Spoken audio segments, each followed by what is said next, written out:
Hello, everyone. We will be discussing in this episode individual giving. As technology and societal change continue to impact the way we live and interact with one another, we see new trends and practices emerge in the world of philanthropy. In particular, we see the rise of technology-enabled giving and the increasing focus on impact measurement and transparency are transforming the landscape of giving. Welcome to the Ubuntu Giving Podcast.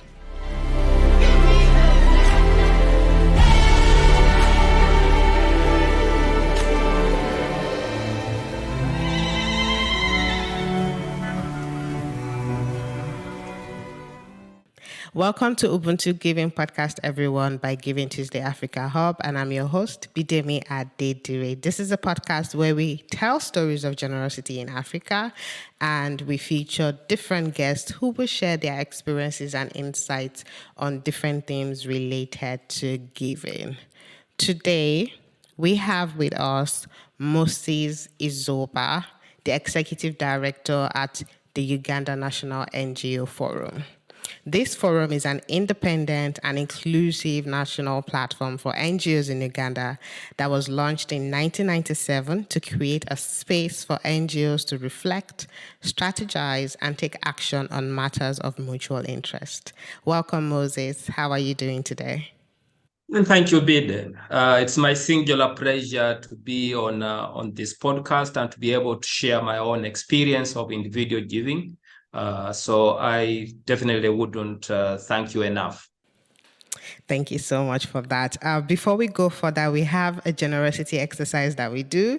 This is our culture. We encourage everyone to share their stories of generosity. So if you could just answer one question, right? What acts of generosity have you received that you've never forgotten? I think for me, the act of generosity that I received that way back when I was in senior 3, my only relative that had come to join in the capital after studying my primary school in the countryside. I came to Kampala, which is our capital city here, to join my brother. He was shot dead, and essentially that meant that I had to stop school. So I was living with to a friend of mine who was my classmate. He ran to the school and reported and said Moses' brother has been shot. And the school sent him back with 2 envelopes. One envelope contained money that I was going to use to go to the village to bury my brother. And I was instructed that I should only open the second envelope if I'm ready to return to Kampala. And after the burial of my brother, I definitely wanted to come back to pursue my studies. I was in senior 3. And so I opened the envelope, and therein it contained my transport to get back to the capital. And I had nowhere to go. So I went straight to the school. And when I reached the school, I was allocated to go and stay with the deputy headmaster as my foster parent. So the school took over the responsibility of paying my school fees until I finished O-level. And the school took me to an elite school in the country, where I studied my high school, and here I am. I went to university, I finished university, I went to my postgraduate, I did my postgraduate, and I am who I am because of that act of generosity. Oh my God, that is quite the story. I'm very sorry about your brother too. Thank you so much for sharing this with us. Moving on to, what we'll be talking about today, I wanted us to sort of speak to personal experiences and cultural beliefs, how they influence, someone's decision to give back. Do you think it plays a significant role in shaping individual giving? Yes, I think the personal experience is greatly shaped, and my own personal experience that I've shared. As I said, I am who I am because, people are able to put together transport that I was able to go to the countryside. And then I came back, and then I was adopted in a family, not because they had a lot, not because they were living in a huge apartment, but they took me and were ready to share with me. And so for me, every time I reflect on that, I think that it is my turn to return to society. I do not want to see, a child not going to school because I was helped to go to school. If it wasn't for those acts of generosity, I wouldn't be who I am. So I think the way we are socialized in societies, the kind of generosity that is given unto us, or, in a way leaves an indelible mark and, shapes us really. And here we're talking not just about giving on the people on the streets, but we're talking about when you see that you yourself, you are who you are because people were able to put aside resources, put aside their time.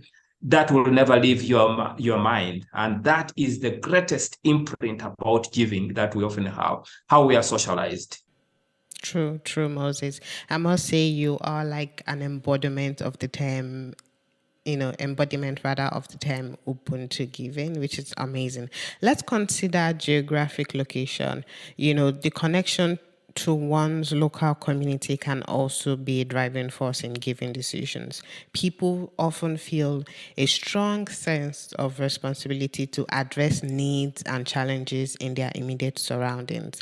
Can you share with us, maybe give an example of how individual connection to someone's local community can also impact their giving choices? We in Africa, we are people who are gregarious. We live together. Even when we migrate to the capital, we remain attached to our ethnic enclaves. Actually, what happens in every time there is anything that's happening in the capital, people quickly retreat to the ethnic enclaves. So your local community is the forest to which you run when the devil chases you.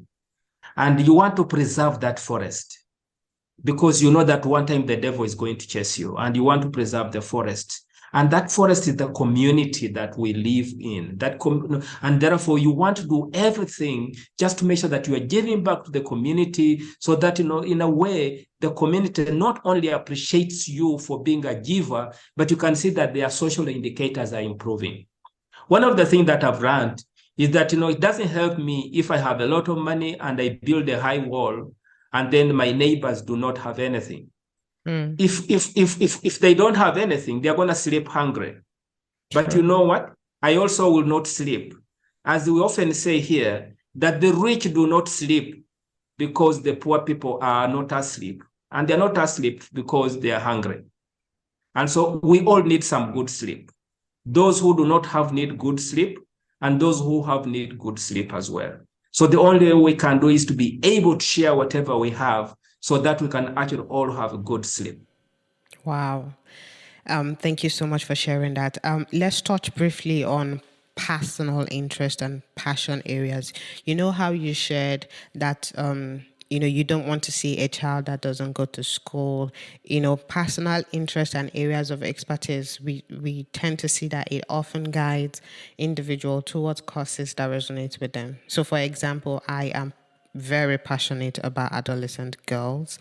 I love to teach girls, to understand, so they make informed sexual decisions, so they avoid being sexually groomed. These are my personal interests, and I always seek for opportunities to, pass on this knowledge, share resources as much as I can, right? This is my own way of giving back to my community. Could you share with us how, an individual's personal interest, maybe from a personal point of view, and areas of expertise influences their philanthropic choices? I think all manner of giving is guided by both the head and the heart. The heart is because, that is something that you really are passionate about, you are attached to it. And the head is because, that is something that you have some professional expertise. I don't think I would be, I would go into my community and want to take children to a flying school. It's good that we have pilots, but I do not, while I travel and I know that I can only travel because an airplane is being flown by somebody, because I did not study aviation science. I do not have the expertise. I don't have the competence to be able to do that. And therefore, my heart is not connected to my head. my passion, my interest is not connected. So oftentimes what happens is that there is a connection between your head, the head here being the symbolic representation of your competence, your expertise, your education, and then the heart being about what is that you have passion about. And for me, for instance, I was brought up as a rural boy in the countryside, raised up by my parents who both didn't go to school, and then here I am with more degrees than the thermometer, or competing with the thermometer for degrees. And then I am educated, and because I'm educated, I know that education is the opportunity equalizer. And so what I wish for everybody is to have an education, because I know that with an education, you'd be able to do anything. It's an opportunity equalizer. You'll be able to dream. And I know that, everybody, whether you are poor, your head is your palace. You can do the thinking. In our country, thinking is not yet criminalized. And so everybody should think and dream big. And I know that that is only possible if you have an education. So I see a personal connection between my head and my heart. I see a connection between my areas of expertise, and also the fact that that is where I draw passion, I draw compassion, because I definitely see that the life of transformation that I do have personally has been a reason out of because of education. I do not know where I would be if, for instance, I wasn't educated. And so, I care about people who are sick. I do not want anybody to be sick. I care about people who are hungry. I do not want to see anybody who are hungry. But I think that education is the game changer. If you're educated, the chances are that you might be able to put food on your table. If you're educated, the chances are that you might be able to take care of your health conditions. And so because of that, I want to be able to look at education, supporting the cause for education as the game changer. Wow, I can see very clearly that you are on fire for, education, which leads me to what I want to talk about. And shout out to Dorothy Adebanjo of Africans Rising for making this episode, a reality. I mean, it was due to our recommendation that you are here today, and we recognize that as an act of generosity. So I wanted us to touch on external influences and network.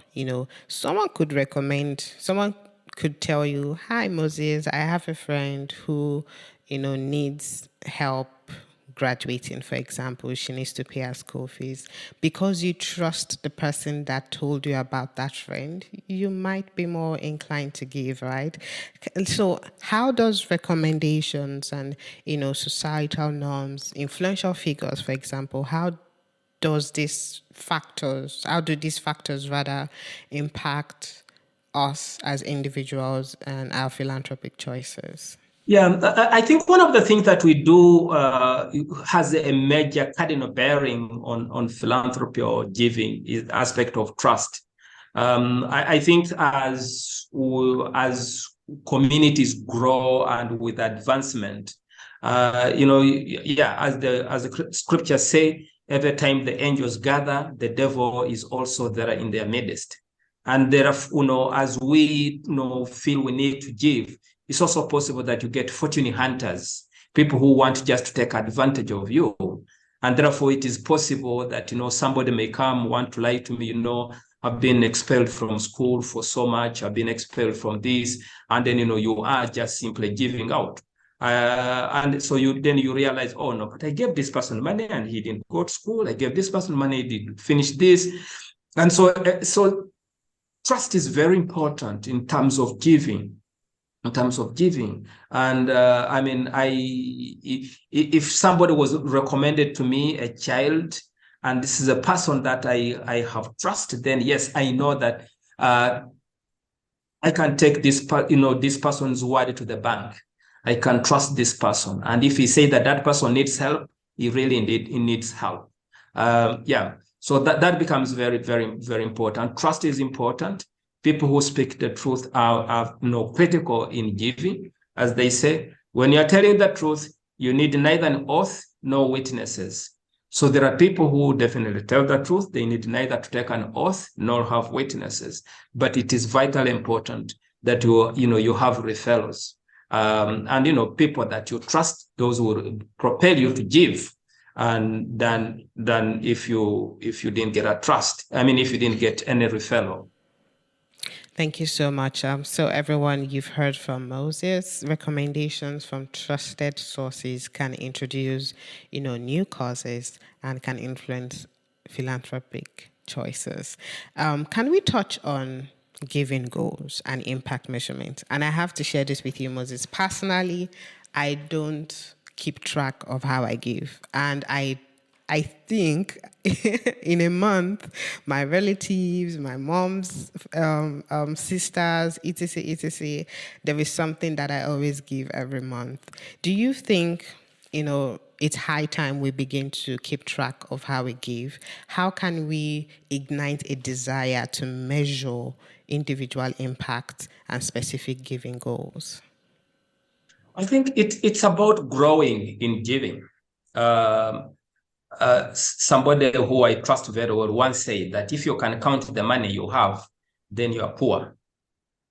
And so if you're simply, keeping track of how much you gave to your relatives last month, then you haven't yet bought into the concept of giving. I think, somebody who is a giver, both by the head and heart, is not there, keeping in a small notebook. I gave that one 20 naira. I gave that one 100 naira. At the end of the month, I've spent 2,000 naira. If you are still at that level, yes, you are a giver, but you are still at the low end. You need to give more. You need to give more. So I don't necessarily keep track of my giving as such. I mean, there are people that, in terms of, relatives where I've got an obligation that I've got to make a monthly remittance. Of course, that is known that, so and so you get this amount of money every month. But then there are just so many people that I give, and I don't have to keep a record of that. In actual sense, it's always good to carve money in your wallet, because you never know who you're going to meet, and you have to give money to that person. So if you are looking at money, because of giving is not only in terms of money, it's also in a number of other things. It could be time, it could be what. But if you are giving money, yeah, it's good to keep to always keep money in your wallet. And every time I give, I actually tend to get more when I give. So indeed, as the scripture is true, that giving gives joy than receiving. And every time that I do give, I get more as such, and therefore I can actually be able to give, because I consider myself in a privileged position, and so I able to share. I know that there are other people who would be perhaps able to do what I do, but for some reason they are not just able to, and they have to appreciate that. And so I do not keep a catalog of what I keep. But that said, I think the other point that you are talking about is the impact of giving. I think when we do give money, and like when I give money, when I give time, I want to see that the people or the community is able to move from point A to point B. If I contribute to sink up a borehole so that the people neighboring my farm have clean water, I would like them to see, less and less people going to the nearby health center reporting diarrheal diseases and other like infections because of that. So sometimes, their impact, which might be short term. This child is out of school. He needs a mathematical set, and I've given that mathematical set. In the next 2 minutes, I want to see you back in class. Which is short term. Of course, the long term is that then your grades are improving and you're able to go to another school, you're able to graduate and finish. So there can be both the short term, medium term, and long term impact of our giving. I mean, the likes of Dangote, who are the high net worth individuals who are giving huge amounts of resources, and maybe their giving is in terms of infrastructure building. I mean, yeah, they look and say, let's build this road, let's build this airport, let's build this university, and we will see the result of the giving in the years to come because of the infrastructure that we put in. Yeah. Okay, thank you so much. But I have like a follow-up question. You mentioned how if you are keeping track of how you give, you're not really giving. So how can we in Africa, and African-owned organizations begin to document this act of giving? If you can agree with me that we don't have enough data that sort of captures how individuals give, how do we then collect information? Well, I mean, the information could be, if you want correct quantitative information, then you want to be able to say, look, so and so in that community, they gave so much and contributed to that. Of course, if you're really looking at money, as I said, as the giving, but also it could be also the fact that, qualitative, that I can take you to my community, and if you go to the nearby health center and look at the clinical book and ask them how many people come from that village. And they say, no, in that village, in the last 1 month, we only had 2 people. But before that, we were having like 20 people coming every day. I mean, you can correlate that back. They used to come because they didn't have maybe mosquito nets. Now, the fact that I gave them mosquito nets and they sleep on the mosquito net and they're not suffering from malaria, they don't go to the hospital. So again, you can start being able to look at the documentation using maybe the secondary sources of information. In this case, I'm looking at the giving in that community by going at the health center and being able to see. I'm looking at the giving maybe by going at the nearest police station and say, okay, what is the criminality rate in my village or in my community? So no, the criminality rate has dropped. And then, I mean, why has it dropped? Because A, B, C, D has been done in that community. And that's why the criminality rate has been has dropped. Right. I think we need to be a bit careful that we're not tied into this number gymnastics, like what donors do. Or donor X gives you $1,000, and he goes at every meeting shouting, I gave $1,000 to that organization, and they did like that. Yeah, of course, for accountability purposes, they do the right thing on that side. But I think not at any one time that it's not you can't see the actual figure, that there is no impact. As I said, you can have qualitative impact as well. True. Thank you so much, Moses. Let's touch on technology-enabled giving. How is technology changing the way people give? Can you share with us like some new platforms or tools that are emerging that is facilitating how people, like for me personally, it's easy for me to give to my grandma because she has a bank account, and when I send money, she receives it and she can confirm. And I'm glad, that even my grandma knows how to use a banking, tool or a phone, for example. So if you could share with us, some of these new platforms and the ones that are emerging that, facilitate giving.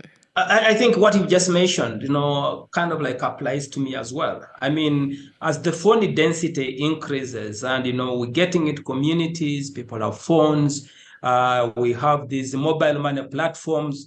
They do not require being connected to the internet backbone. I mean, I can be in the capital and I can actually be able to send, a fairly small amount of money.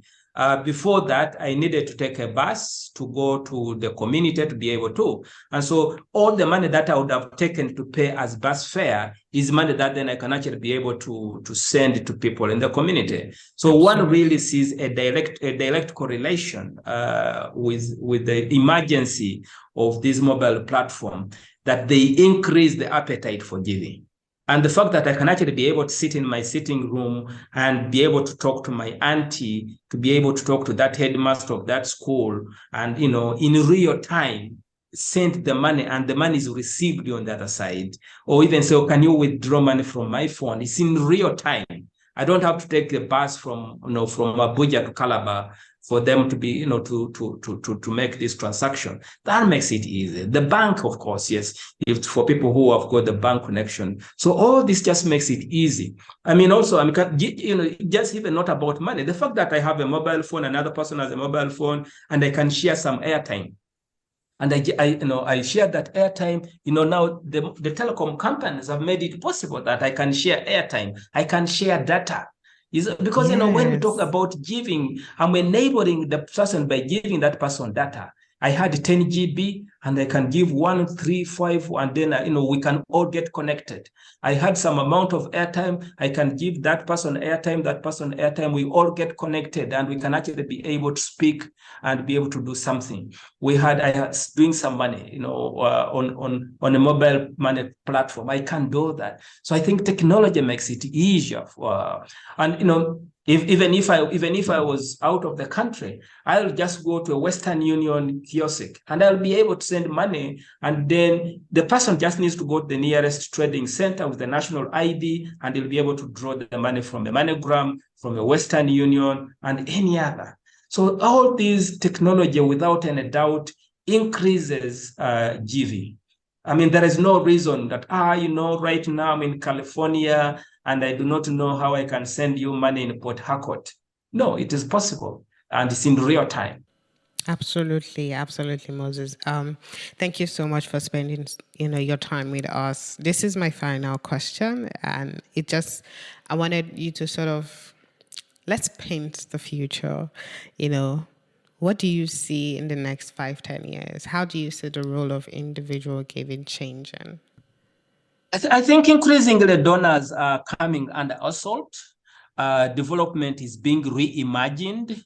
And right now we are putting a high premium on community assets. The community assets being that they have some little money, they have skills, they have relationships and networks. And so the future is really going to be about development done using community money. So we're going to be seeing communities resourcing their own development and relying less and less on the USAIDs of this world, on the Danidas of this world. And, we're going to see, communities being able to identify, high net worth individuals in their community here to be able to support this and that. We're going to be able to see the spirit of giving reignited and triggered. The interest is going to be more and more, and people are going to be able to give. And so that's going to be, and maybe, who knows, many years to come, we're actually going to be collecting money and actually being able to support people in the North. Thank you, everyone, for listening. We hope you have gained a better understanding of, individual giving, the trends and emerging practices that are also shaping the future of how we give. We encourage you to continue to explore this topic and to think about how you can make a difference in the world through your giving. Thank you for joining us today, and we look forward to sharing more insights and ideas on philanthropy and social impact in future episodes.